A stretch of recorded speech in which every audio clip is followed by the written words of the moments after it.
Okay, this video is about the change language. Okay, but let's go back to the first. So when you start software like this, previously we upgraded the software, which we checked this new version, check the other video about where to download. Okay, actually this is password. Where to download the new version, and then we imported in the parameter. This F5 is a parameter. We imported the parameter.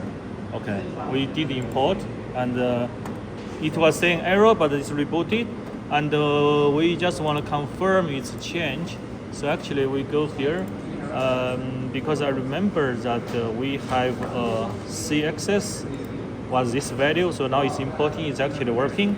Now it's only thing is Chinese. Okay, yes, this is Chinese, but let me tell you how to change the language. Maybe back to the default page.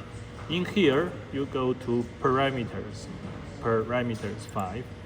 Then you go to configuration or something, T. Then they can select the language. It says select language or interface. After you select, software will automatically reset. So English, you press select. It's actually auto start. That's why I say it can become English now. Okay, once you can reset. It's moving.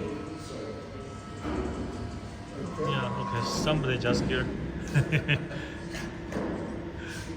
Okay. Basically, that's what is happening. Okay, let me load a file for cutting now. But the setting is back. This is how you upgrade software and change language.